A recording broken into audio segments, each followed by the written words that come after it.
Survivor's ready!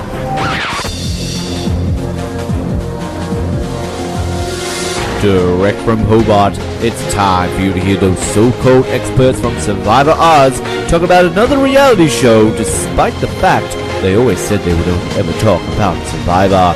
It's The Amazing Race Oz, and here's your host, Noah Grove.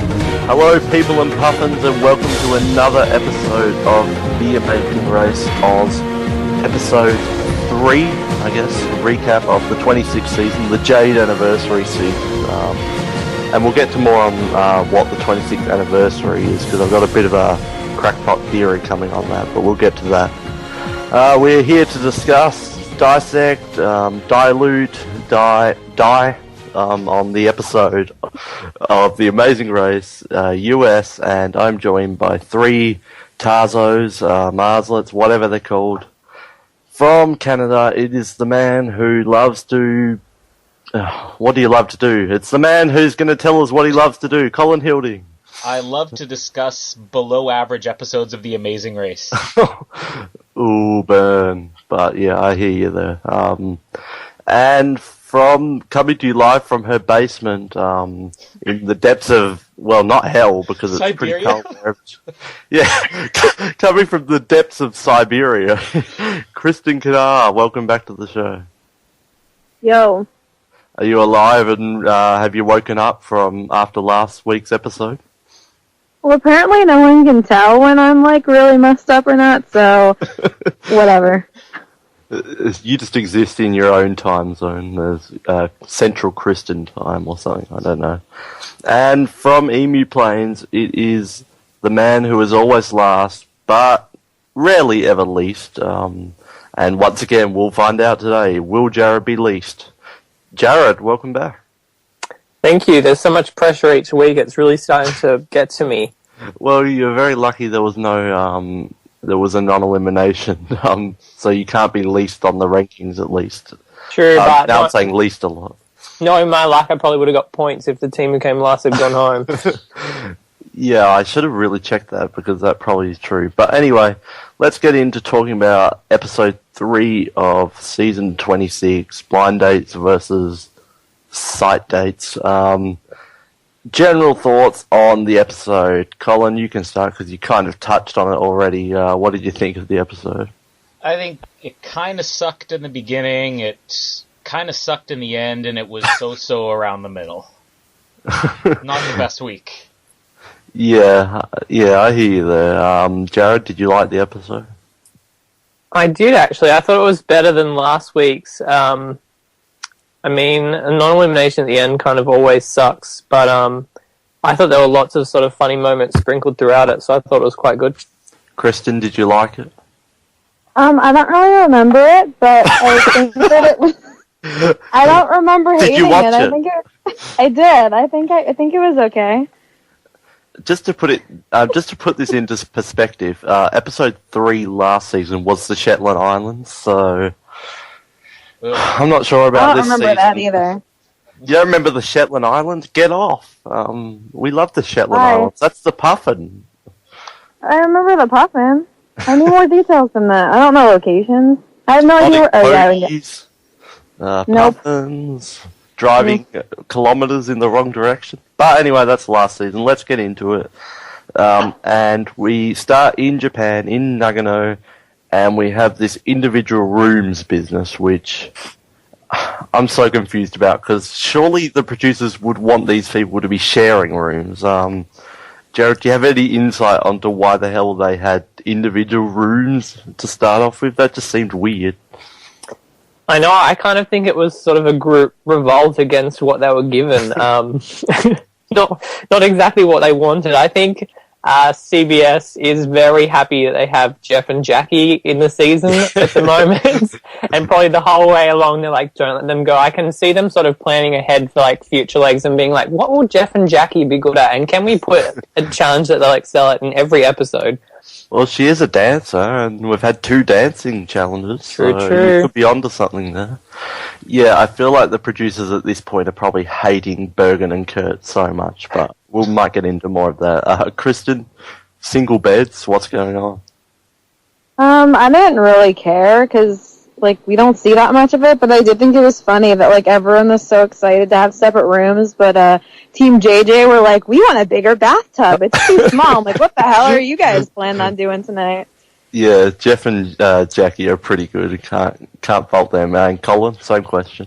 I'm actually wondering if it's a punishment for them sharing rooms, because if you look closely enough, Jeff and Jackie share the room, and there's one bed in the room. Everybody else who got individual rooms, there's 2 beds, even though there's only one person in each room.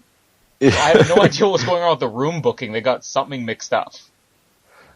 Yeah, I was just confused about this whole scene, and then we get more bed business coming up soon, but we're flying to Phuket, Thailand, or I can't remember how Mike pronounced it, but it was something funny like Phuket or something like that. That was good. And we had the return of trying to get tickets at the airport, but hardly. It was like a 2-minute scene, but I pine for the early Amazing Race days of spending 20 minutes trying to get plane tickets, but it's a new generation of blind dates, so we got to live with it.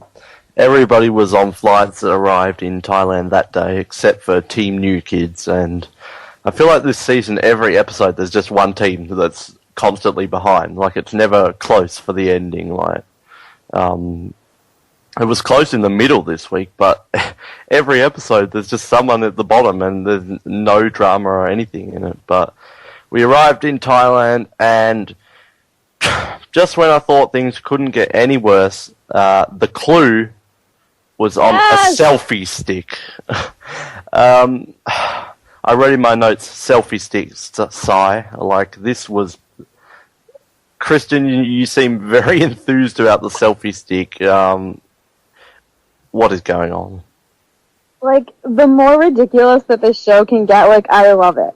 I was so excited when I saw that. Like, I wish the they got selfie stick? Just for the pure fact that it is so ridiculous. Like, I don't actually love it. I just love that it's absurd and that, like, I wish that they got to use them. Yeah, well, I love Haley's quote. Oh, we get to take a selfie! There wasn't enough of that last week. Yeah, I back 2 weeks from a trip to London, and the amount of selfie sticks I saw in London was crazy. It's the new generation of selfie. Colin, what's going on with the selfie stick? I'm just still amazed that there's no product placement with any of this, because there's so much going on with the selfies and selfie sticks. Slap a logo on there, slap a CBS logo on there, and it's available in the CBS store online. Fitbit sticker. Huffin books. Fitbit. Yeah, there's so much merchandise. Yeah. Yeah, I did see, because I did watch this live this week, and I saw the Fitbit ad during the commercial break. So Fitbit taking over Travelocity. We're going to get the Fitbit Gnome. I think it is working, because I actually did get a Fitbit for my birthday this year, and I was asking my brother, I'm like, do you know what this Fitbit thing is? He goes, yeah, that was the thing on The Amazing Race. So it is kicking off thanks to this terrible season. There you go. Phil Kogan's going to be a spokesman for Fitbit soon. Not sure if Fitbit has made it to Australia, has it, Jared? I think so. I have a couple of friends who have them, so... Fitbit taking over Emu planes as well. Wow. Maybe it's just not snug, yeah. Jared, did you like the selfie stick? It was okay. I'm just sort of wondering what's next week. I feel like each week they get some sort of contraption to upgrade their selfie cam. So this week it was a selfie stick, and like, what's next? Like underwater casing for it, so for some underwater photos. Yeah, that should be their prizes at the end for winning legs, upgrades for their selfie phones. Yeah, or maybe that's the new animals, and that's going to play a part in the final challenge. Who knows? So we had a party at Patong Beach, and this was just built for blind date season, wasn't it? Like, let's give them alcohol and have a party in Thailand. Like, that seemed a bit cheap, but nothing really happened with that. And we had only 5 rooms this time, so I just don't understand what they're doing. So we had these individual rooms now having 5 rooms. Any insight on what is going on in the minds of these producers, Colin? It's like, this was the biggest problem of the episode, is such a huge chunk in the beginning. I counted 20 minutes before they actually got to the race. And, I can understand they're trying to, force these love connections between the people or whatever, but they're not even showing it. I mean, I'm assuming that if anything interesting is going to happen, we're going to see it. But I almost would wonder, since nothing's clearly happening, why bother showing it? It's just making the whole twist seem that much more failed by constantly showing us the bed sharing segments and the parties that lead to nothing. Like, just leave it out. They're not really doing themselves a favor, are they? Yeah. and of course, we'll get later on to people who don't even want their blind dates anymore. Kristen, anything else to add on the whole bed situation and just the whole blind date as a whole so far, if you want to talk about it? Yeah, I completely agree with Colin. It seems like they're making it obvious how much the twist is failing, which seems odd. And I think that I was not expecting all of this to be shown at the beginning. I was thinking we were just going to get that short clip of Jonathan and Harley and that was it, but it was way too much of rooming stuff. If they would have just shown hey, look, they got a date. That was cool. And then these people got drunk. That's really all we need to see. Showing the rooms and stuff twice was kind of a waste of time. Yeah, I'm glad you mentioned the Jonathan Harley. So that answers our question that we did at least see it. I do wonder if we'll see it more. We'll definitely see it next week, that's for sure. But yeah, I'm glad they didn't spend too much time on that. It's just, look, we're wearing funny hats and we're off. That was good. Jared, anything to add on the whole room situation or just the editing of the blind dates or anything like that? I just really agree with what's been said. I think they're definitely showing stuff that doesn't particularly need to be shown. Somebody at CBS has really unclear writing or doesn't know how to operate a computer when they're booking these rooms, obviously, to get the numbers right. I just want to say, I do wish that there had been some outrageous thing when John and Harley show up a day later by themselves, and they're like, no, you guys are going to party for a while, and then you're going to spend the night in the hotel. You can't race yet. That's a good point. They didn't have to do the whole partying. Rigged. I don't know about this whole parties and beds and stuff like that. But we'll touch on the blind date a bit more as we go along. But the race started and we had to check out and we got a clue and we had to go to Upside Down House. Don't know why. Is that a thing that happens in Thailand? Is that like a tourist attraction or was this just the most random thing ever? I don't know what's going on with that. And then Jonathan Harley finally caught up and found out they weren't that far behind, but they probably were quite far behind. And they had the hashtag Murphy's Law, which when I rewatched it on my download, well, I don't download it, but on the download, they dropped the hashtag. Did everyone else see the hashtag? They had the big one, hashtag Murphy's Law. No, but we have the Canadian network that probably overrides that to put their own hashtags on, so I don't know what CBS had. Do the Canadian ones have hashtags on it? It's hit and miss. They had a lot last year. I know with Survivor, most of the hashtags that you see on CBS do appear, but Amazing Race, we don't seem to get them as often. Hashtag, what are they talking about? Do they get John Montgomery to do live tweeting of the Amazing Race episodes? That would be pretty good. No, not that I know of, but I'm going to have to look for it this year. That's one guy I'd actually like to follow on live tweeting. Yeah, so the episode was actually called hashtag Murphy's Law. I wonder if this is the first episode in television history to have a hashtag in the name, and then on the episode it had a massive hashtag banner, Murphy's Law. I'm not sure if anyone used that hashtag a few days ago, but we can maybe look at that at the end. After that, we got to the detour, and not a blind one this time. We were sight detour, and we had ski or tree. Same questions. What one would you do? I think this might be pretty obvious. What one was more interesting? And you're allowed to answer none if you want. And what the hell was going on with ski? Colin? ski. Okay, I would have gladly done both of them because they both seem like they would have been fun. But if I had to choose one, I would have done the tree just because I always wanted to do zip lining. Did anybody successfully finish ski? Because this episode was such a mess that I know one team walked away. I don't even know if anybody finished it. Yeah, Ali and Steve and Jeff and Jackie both left for tree because they're like, oh, they're leaving, we'll leave too. So nobody finished ski. It's the slippery pole from last season all over again. Yeah, the ziplining one did look like a lot of fun. There was one really funny moment where I think it was Matt, where he was trying to ask the guy about ziplining, and he's like zip lines, and he does this motion, which to him was supposed to be signaling zip lines, but it actually was like fishing. So I'm waiting for this cab driver to drop him off at like a bait and tackle shop or something. Selena specials.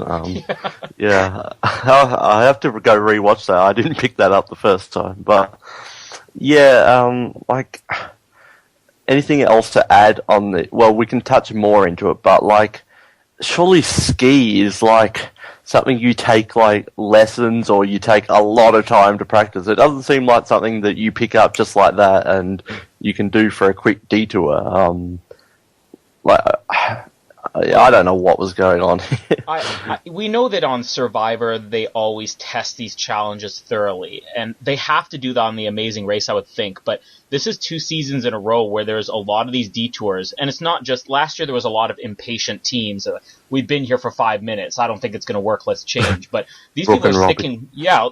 But these people are sticking with a long time.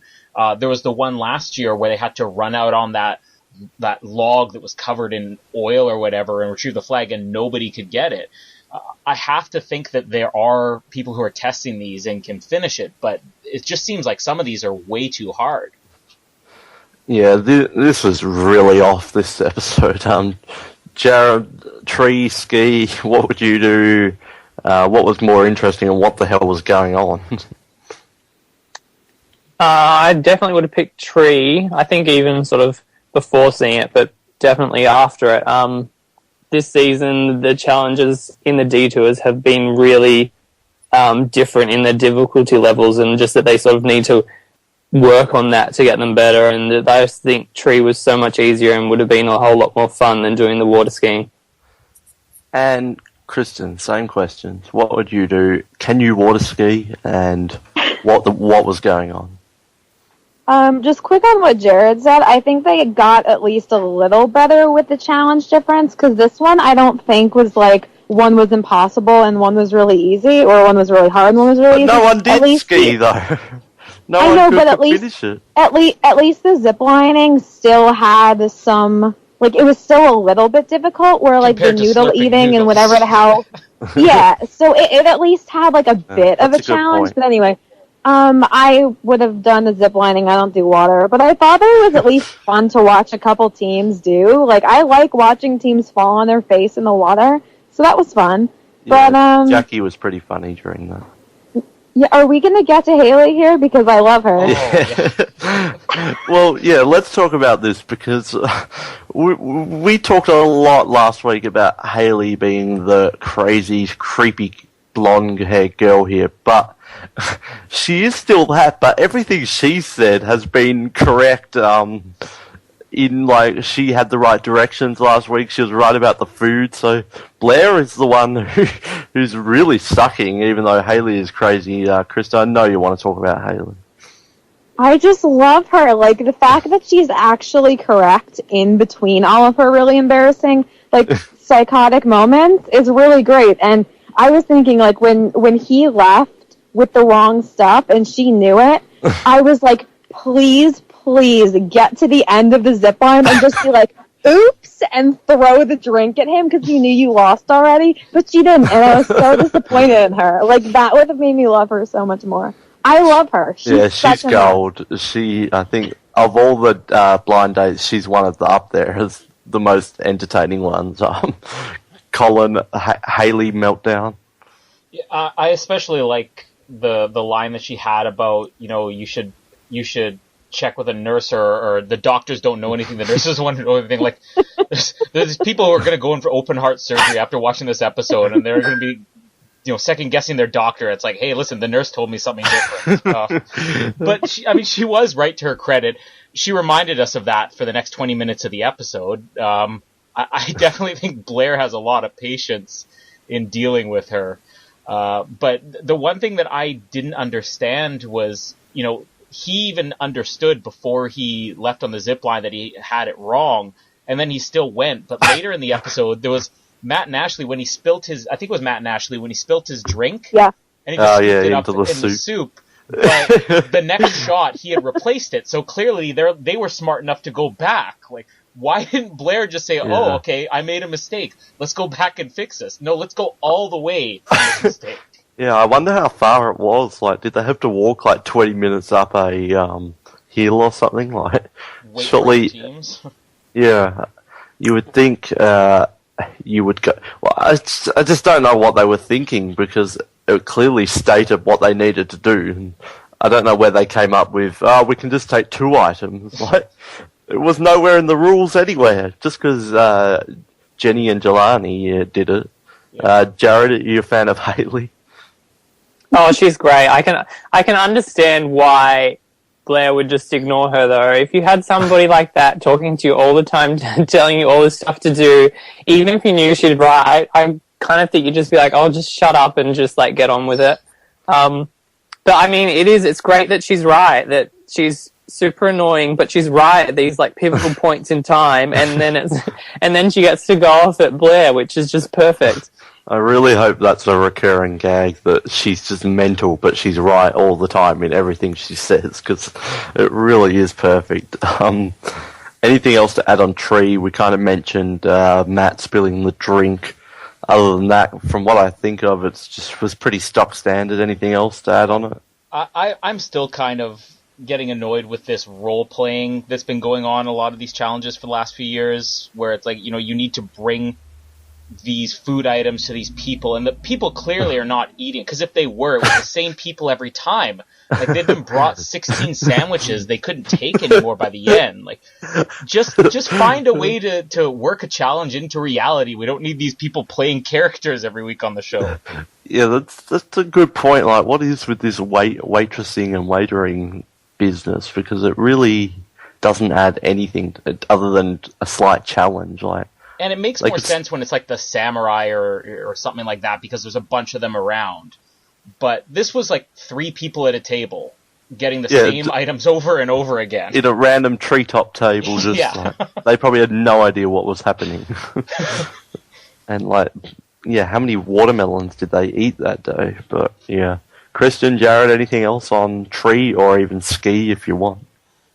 Yeah, on what Colin just said, I was even thinking, they clearly didn't even have to deliver this stuff, properly, because if people are actually delivering food to people, you can't hold your hand over somebody's champagne glass to keep it from, spilling out. That would be unsanitary. So they clearly didn't care, and then I guess they just threw everything away. It seems like a waste of shit. But I also just wanted to say something about Matt and Ashley. I'm totally, I still like them, but are we at the point where we're totally, they are nothing like Brooke and Robbie? I feel stupid from our preseason assessment now.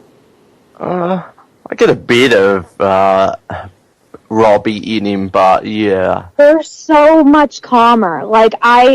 They've done so many stupid things and just have not blown up. And I was really impressed by how calm they were. So I think we don't have any really, really great... I think Haley's going to be our, crazy, gets upset about everything chick instead of I feel Matt and Ashley, which I'm surprised by, but... I think...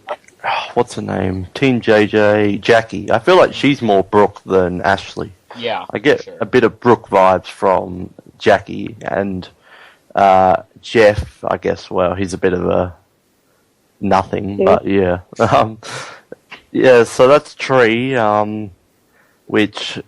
Yeah, just going off that, that would seem like the most impractical way of delivering food ever. Can they not just build a bridge? Were there some really hungry Thailand citizens, like homeless people who are at the bottom of this forest, just picking up all the stuff that falls. Like there's starving children in Thailand who are eating stuff out of trees right now, pieces of watermelon and blown apart sandwiches. Well, they always go to these third world countries. Not that Thailand is a third world country, but they go to these countries and they show you footage of, oh, look at the kids, it's not fair. And then they've got these challenges where they're wasting at least like 30 ham sandwiches. So, yeah, I don't know what's up with that. But let's move on from that extremely entertaining detour. That was just so good. And next we have to go to My Way Cabaret, and a bit of a glowing review from Phil, who said this might be the best cabaret show in Thailand. Like, they're going to put that on their billboards. Yes, he said this might be the best cabaret show in Thailand. That's definitely going on the billboards for My Way Cabaret. Like, can't you just throw them a bone, Phil? Like, this is the best cabaret show in Thailand. Was he reading a review off of TripAdvisor or something? Yeah, this might be the best cabaret show in Thailand. 4 out of 5 stars. This is John 316 from Albuquerque. But yeah, we had Phil on the scene with, what are they called? Mike and Rochelle. Mike and Rochelle. Yeah, but I love Phil on the scene, don't get me wrong, but we've got to spice it up a bit, Phil. It's getting a bit plain here. Like, do something different, like, do a skydive or something, Phil. But, yeah, so My Way Cabaret, we had to dress up as ladyboys, and another dancing challenge literally 2 weeks after we had a dancing challenge. And that was even referenced. We're talking about the show referencing their mistakes. They even reference that it's only been 2 weeks since a dancing challenge. Jared, were you a fan of My Way Cabaret? It was funny, let's just put it that way. Yeah, I think it was an okay challenge. I mean, it is kind of weird having a dancing challenge so close together, but I think luckily this was so much more simplistic than sinking steps, that you just kind of really had to, I think, act like you knew what you were doing, and they sort of weren't too critical on whether you were in time or getting everything exactly right. But it was definitely funny to see some of the guys dress up and really sort of get into it and embrace it. Is it just me, or did Kurt look like a sad clown when they dressed him up? Like, I really wanted a screenshot. I need to get Alex to get that shot for the recap, written recap, because that was pretty funny. Kristen, I know you love men dressing up as women. Well, I have a couple things that happened before they actually got there. I think we need to bring up Mike and Rochelle's cab driver. I was so excited that they showed that, and they even had the subtitles, and he was like, "You know, you're going to a ladyboy show. Are you sure this is where you want to go?" Like, I love that. And then when they showed outside, I'm pretty sure they were blurring those statues. Did anybody see that? I didn't pick up on that. I think there were blurred parts of that statue. But anyway, I did enjoy this. I liked that it was less difficult than the sinking steps thing. I think that Mike and Rochelle must have gotten there really early, like earlier than we kind of seemed, like that it seemed by the edit, because they got to try 8 or 9 times before anyone else came out. So they got really lucky that they could just knock that out. But I'm really happy that they were the first ones out of there, because I had high hopes for them. But yeah, I kind of liked the difference between everybody. Like, some of them seemed really hesitant about doing this, and then some of them were so stoked. And I think Blair was actually my favorite. I don't know if anybody was looking at his little pouty face, but he was so into it. I like the people who were getting into it. Like, I think Matt as well was loving it, I think. Yeah, I wasn't expecting some of the guys that really got into it. I wasn't expecting, because Blair is kind of, I don't know. He didn't seem like the kind of ladyboy, but he was feeling it. He was the only one that didn't try to take his makeup off too.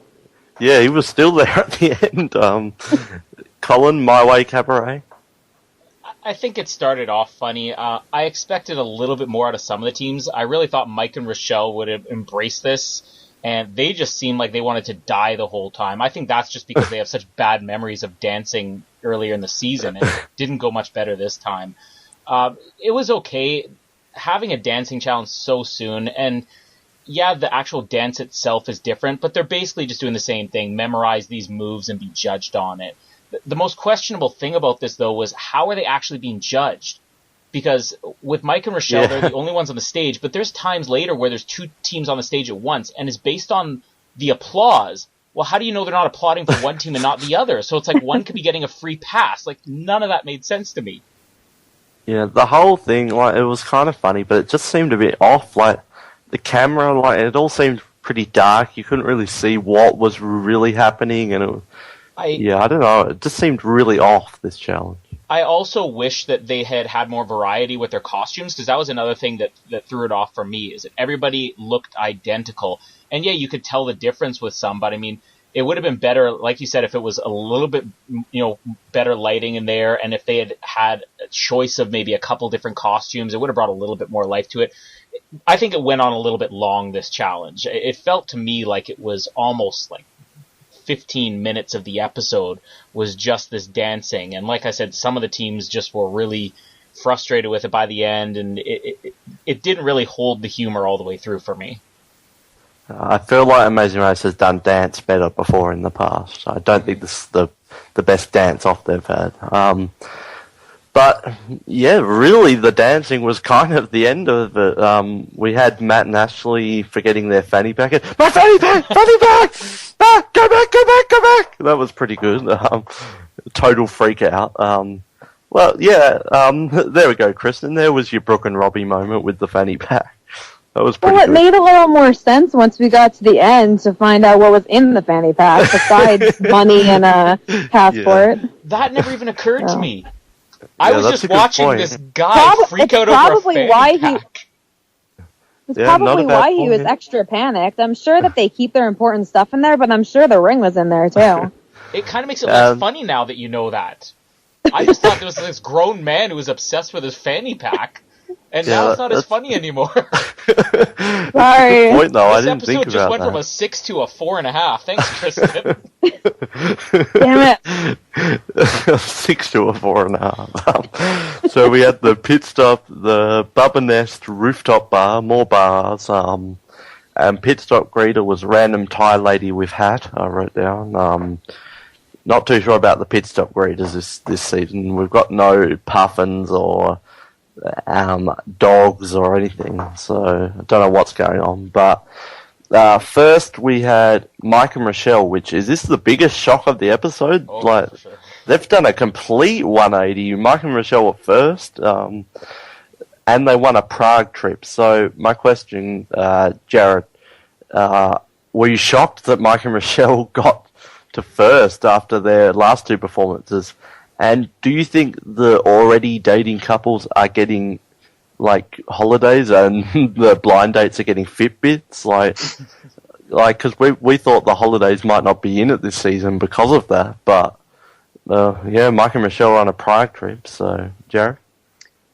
I was a little shocked. I think the thing about this episode was everything was kind of fairly bunched, and I don't think they did anything too outstanding. It's just that they got through the detour fairly quickly without making mistakes. Seemed to be sort of really where they made up ground. Like, nobody seemed to get lost. They were sort of in the front pack at the hotel stay. So I think I don't see them being up the top for too long. I think they could easily sort of slip back down on a more demanding leg potentially. As for the rewards, I don't know. I think they probably have everything planned out beforehand. It's just chance, but it'll be interesting to see, depending on what team comes first next week, what they get. Kristen? Yeah, I was surprised that they got that close, that they came in first, and obviously moving ahead with Blair and Haley. Like, those are two people that have been in the back of the pack the first 2 weeks. But I'm kind of glad to see a little bit of a mix-up. Like, I guess it's from the flight, like, where everyone got evened out. But, yeah, Yeah, I don't see them being front runners, but I hope that they stick around for a while because I do like them. If Amy and Maya can win this thing, anybody can win. Yeah, that's true. And I'm not. Yeah, I didn't even think about the trip versus the stupid prize. So, no offense to Fitbit. Yeah, don't you talk about my Fitbit like that. Yeah, I like Jared said, I think it'll be interesting to see. Like, you would think that they'd be planned out, but it is odd that the blind dating couples are getting, like, weird prizes and the dating couples are getting cool trips together, so I don't know. Colin, Mike and Rochelle and the Troop? Well, Mike and Rochelle are easily my favorite team this year. This is a complete fluke that they did so well in this leg. I kind of like them better as that team that struggles all the way at the back and just happens to stick around. They're a lot more entertaining when they're a bit stressed out, as I think a lot of teams are. As far as the prizes go, as soon as that trip came up, I instantly thought the same thing that you thought, Noah, which is that it's going to be the dating couples getting just individual prizes that, you know, they can have, and then the couples will get their vacations. I think that's the way it's going to continue throughout the season. It's probably for the better. You know, I don't think many of these blind date couples are really excited to be going on holidays with each other, especially after having to spend, you know, a month and a half with these people that they're not really clicking with. Yeah, well, that will be interesting to see. Second, we had Haley and Blair. I think we kind of touched on them. Third, Jelani and Jenny. They've kind of been front runners for most of the race. We didn't really see much of them this week. What are your thoughts on Jelani and Jenny, Colin? They were a lot more entertaining the first two episodes. I don't know if it was just because I just think this whole episode was off. I mean, when you have one team that's so far ahead of everybody else and one team that's so far behind everybody else gets just jumbled in the middle. And I think that's what happened with teams like Matt and Ashley. Well, Matt and Ashley had a couple of funny moments, but I mean, I was losing track of Bergen and Kurt again throughout this episode, and Jelani and Jenny. Like, I didn't know where most of these teams were half the time. Jared, what did you think? Like, did Jelani and Jenny even have a confessional in this episode? Like, thoughts on this team so far?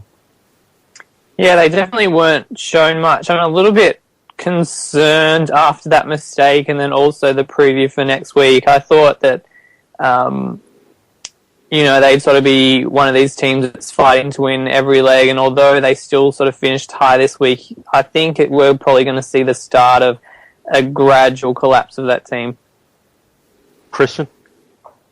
I still think that they're a pretty strong team. Like, I think they'll go probably at least top 4, maybe.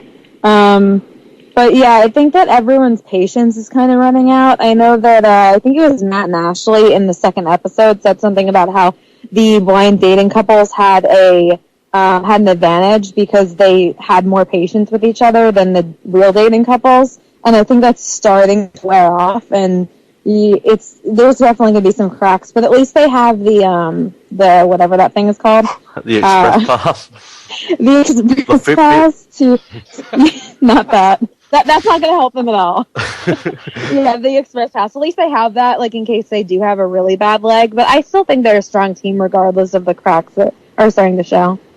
Let's bunch this next team together. Fourth, Laura and Tyler, and fifth, Ali and Steve. Kristen, anything on these two teams? Do you like them? They're nothing? Whatever. Oh god, they're so boring. Like, they don't do anything, and like, I think that Ali and Steve showed how, like, even more how boring they were. I should have mentioned this in the beginning, but I don't know if anyone thought this was ridiculous, if it was just me, but when they went to the upside down house, we have Steve walk in, he goes, "Oh wow, everything that's supposed to be on the floor, it's on the ceiling." And I was like, wow, thank you for the insightful description. I never would have understood that if it wasn't for Steve. So, like, they are just the most useless, boring couple. Like, I hate that they're so boring, but yeah, they're one of the most boring couples in a long time, I think. Probably 3 or 4 years. And Laura Tyler, they're quite similar, actually. Yeah, I got nothing. Jared, Laura, and Tyler, and Ali and Steve. Anything? I think Laura and Tyler are an okay team. I don't mind them. They're not my favourites, but I don't sort of dislike them. But Ali and Steve, it's just been surprising that they have been so bland, and I expected them to sort of be super competitive and a bit sort of in your face, but that hasn't really transpired. Colin? Well, I think Ali and Steve are being competitive. I think just because they do this for a living, it's not coming across that way on TV because it's so natural for them, because they're doing well every single leg. But I am disappointed with them. They're the number one team I'm disappointed with. I had really high expectations pre-game, not based on just their performance, but how entertaining I thought they'd be. Both of their bios and their videos were really funny, and they've just kind of been laying low and taking it very seriously. Tyler and Laura, I don't know if I'm that bored by them. I think they both have a little bit of energy to them, and there were a couple of moments throughout this episode where Tyler kind of made me laugh. I can't tell you what he did because it wasn't memorable enough to write down in my notes, but he had a few moments. Both of these teams are going to be around for a long time, and maybe more than anything, this is just going to be an example of, some of these outrageous teams are going to go early, so the show's milking them for what they're worth now. And then once, the more outrageous teams are gone, then we're going to see more of Tyler and Laura and Steve and Ali. Yeah, I think Tyler has a few funny moments, but yeah, I'm with you guys mostly on those two. We'll talk about Matt and Ashley in a minute. 7th and 8th, Bergen and Kurt, or Bergen and Clown, who won the date, but we'll get to what happened with the date. And 8th, Jeff and Jackie. I'm on the Jeff and Jackie bandwagon. Bergen and Kurt, I'm not too sure of. Colin? Bergen and Kurt, I don't think it surprised anybody when they started off this episode by saying, we are not a match at all, but we're just going to try to race together. This was like the most obvious failed pairing that the show could have ever had. It's kind of awkward to watch. Yeah, very awkward. And you could tell from the beginning these two guys just weren't going to click. And I think we even talked in the pre-game about how it seemed like in some of these blind dating pairs, the producers were just looking at their bios and like these guys said, oh, we both like volleyball. Wow, two gay guys with the same hair who like volleyball. They're going to be great together, But I actually think that's maybe what they did with most of these teams because there's no connection there. And Jackie? Jeff and Jackie I really like. I think they're one of the best and most entertaining teams so far. I will agree, I think that they're a little bit closer to Brooke and Robbie this year than Matt and Ashley are. I think that, as we said before, they're going to save this whole blind date thing, but I just hope that it doesn't... If one of them proposes by the end of this twist will come back next year. So let's hope that at some point they fall apart. I think Jeff and Jackie are the best of the blind dates so far. Jared, Bergen, Kurt, and Jeff and Jackie. Yeah, I agree. Jeff and Jackie are probably one of my favourite teams, and this was a really sort of good week for them, just because they got plenty of screen time and they were quite funny throughout. Bergen and Kurt, I think it's going to be fun to watch them continue to get mad at each other, particularly Bergen with Kurt. I can just see Kurt being terrible at lots of things, and it's really going to frustrate Bergen. But I do love how, I'm not sure who, but somebody called them Ken and Ken, so that's my new name for them. That's funny. Kristen? I still really like Bergen and Kurt. I like Bergen more than Kurt. He seems... What? I think we're all in agreement. Oh, okay. I just love how, like, at the beginning, they both, like, at least they were on the same page. They were like, we need a manly man and not our twin. Like, like what Colin was saying, like, I feel like the producers were seriously just like, oh, look, we have a gay guy. Oh, look, there's another gay guy. They'll totally want to date. And it's like, yeah, I don't think that's how it works. So that's kind of unfortunate, but I hope they stick around for a while. They can make some good TV. And who's the other team we're talking about? Oh, JJ. JJ. I'm just calling them JJ because I can never remember their names. I am not as impressed as everyone else seems to be, but I don't know what I'm missing, but I haven't gone off them entirely. Like, I need to, like, watch them better or something, because I'm just not seeing anything that exciting. Like, I think all I'm paying attention to is them being like, oh yeah, we totally like each other, even though he's in a face full of makeup. Like, there was something weird that happened at the pit stop, but yeah, I don't know. We'll see next week how I feel about them. I totally get more interesting Stephanie Valencia vibes from Jackie. She just reminds me of her a lot, but I'm probably the only one there. And I still don't get hashtag Team JJ because we've got a team called Jelani and Jenny on the show. So are they Team JJ too? Like, if we check these hashtags, are there going to be people who are mixing them up? Yeah, well, someone might be tweeting hashtag Team JJ talking about Jenny and Jelani. Yeah, so awesome producers of The Amazing Race. And coming in last, but not least, because we had a non-elimination leg. It was bound to happen eventually. Team New Kid. Not a good week for them, but they got a fair bit of airtime. I feel like it was barely even explained very well about the tickets. Like, why did they not get on the plane? Like, it just seemed so random. Like, they were right there with everyone else. But, Kristen, are you a fan of Jonathan and Harley, the new kids? Yeah, I like them a lot more than I thought I would preseason, and I always hate non-elimination legs, but I wasn't that disappointed that they're sticking around for another episode. They're not great competitors, but I'm glad they got another chance. I think they're not even interesting. I don't know why I like them, but what was I gonna say? Yeah, just that they got, like you just said, they had a lot of airtime, but it was so oddly put together. Like, they just waited for, like, they would show a team saying, like, I wonder where Jonathan and Harley are, and then they would cut to, like, them being really far behind. But I don't really know what happened with them, but it kind of defeated the purpose of having all the teams evened out at the airport when they got so far behind. Like you mentioned at the beginning of this episode, like, we have yet to have an episode where it's not really obvious who's hours and hours behind, so that was kind of unfortunate, but hopefully it's a little closer next week. I'm kind of with you there. They're not my favourite team, but they're alright. They're kind of entertaining. Jared, Team New Kid?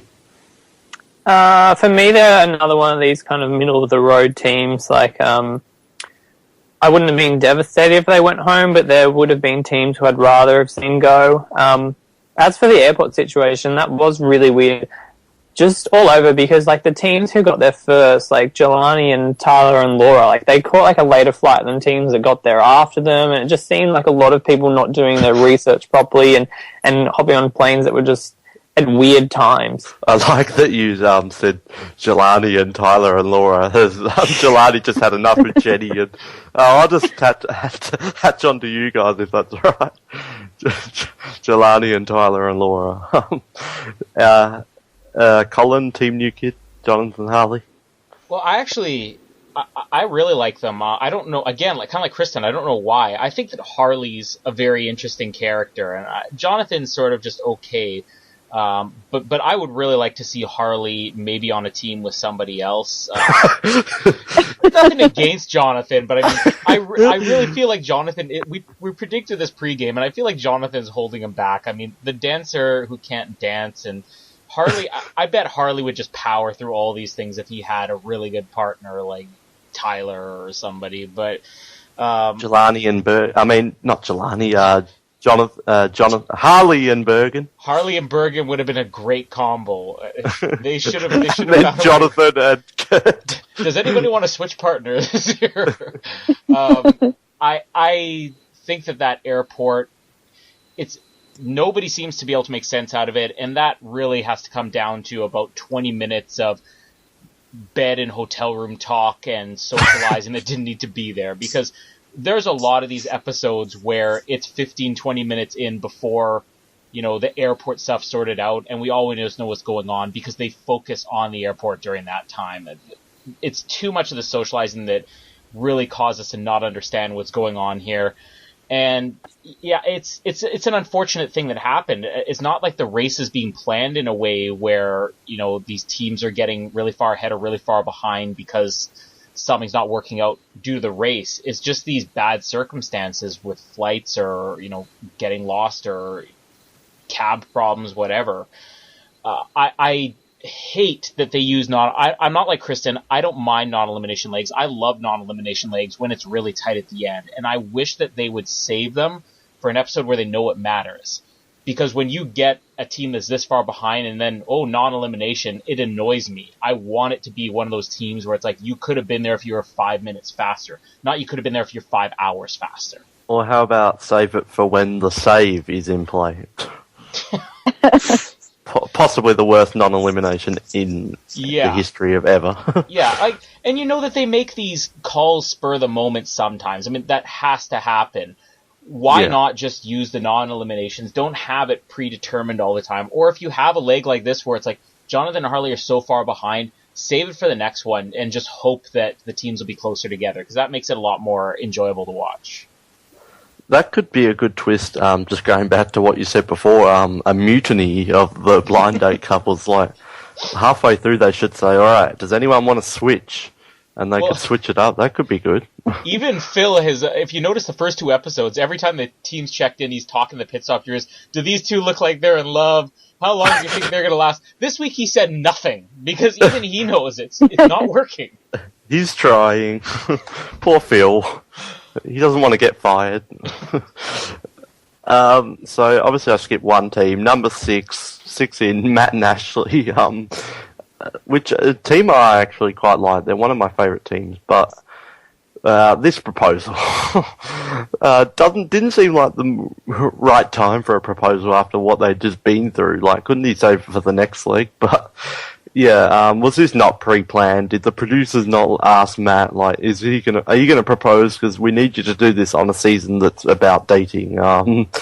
Kristen, the Matt and Ashley proposal, yet another race proposal. I thought it was cute. I'm just, like, confused why it was this leg. Like, if they, like, came in first on a leg, maybe it would be like, hey, this is a good time. Or when they're eliminated, it would be like, hey, this sucks, but hey, marry me.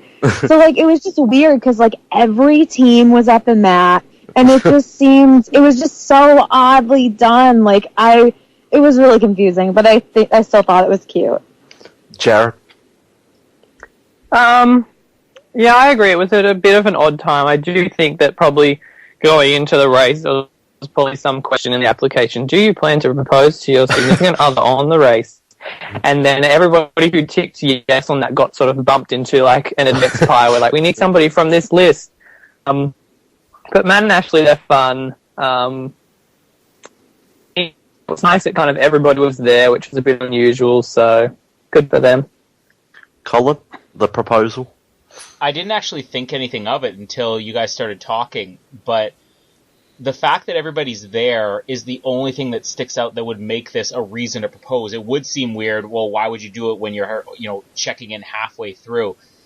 I actually am starting to wonder if maybe all those teams sticking around, if that was planned by the producers, because we've seen plenty of seasons where as they're leaving the next morning, it gives you the times, leaving at 1:15 and then 1:17, and it's like 2 minutes later.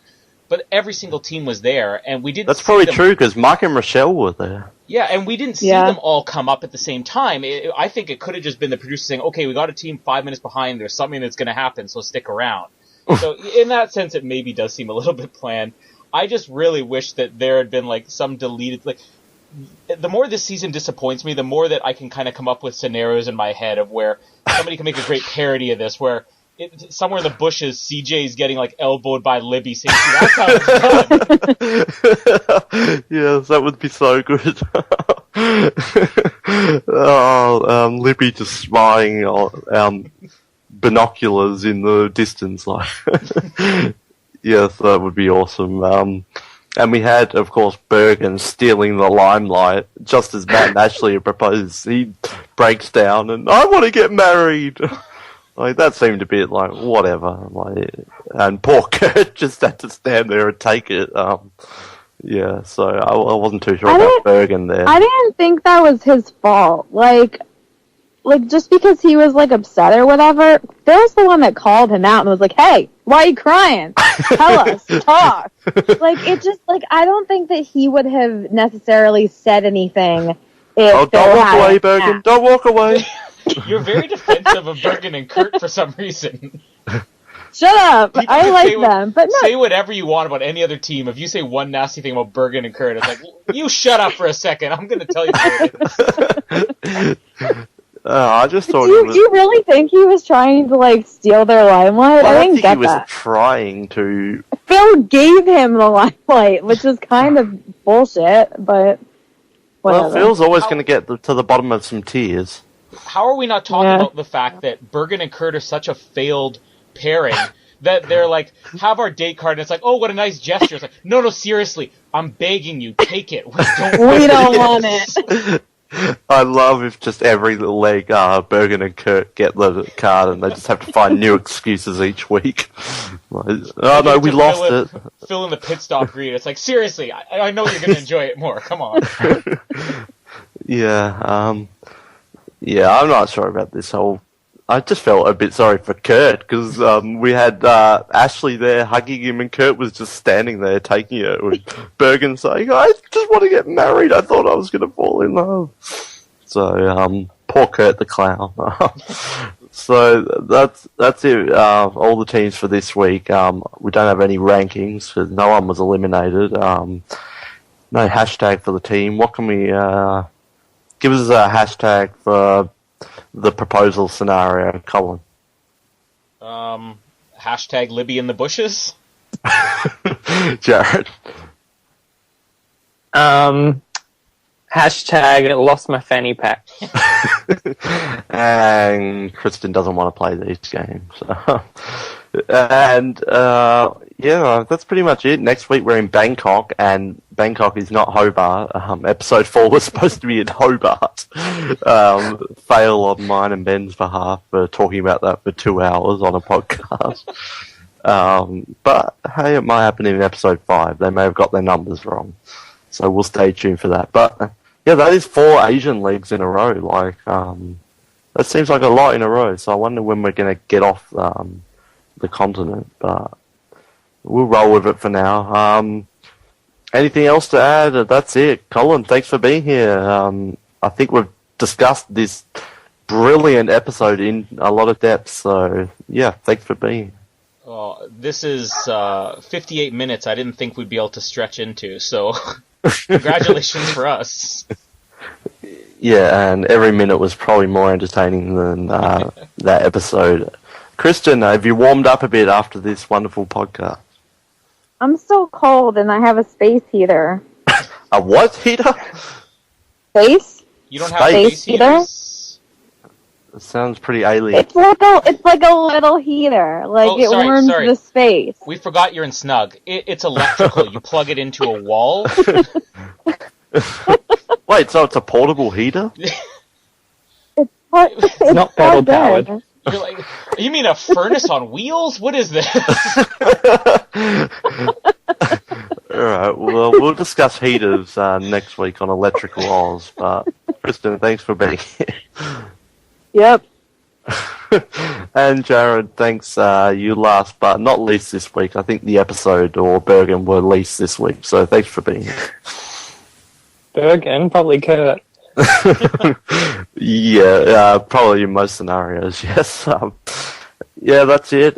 Make sure you read Alex's recap on the episode, which will be up with this episode, so you have no excuses, because you have to go to the page anyway.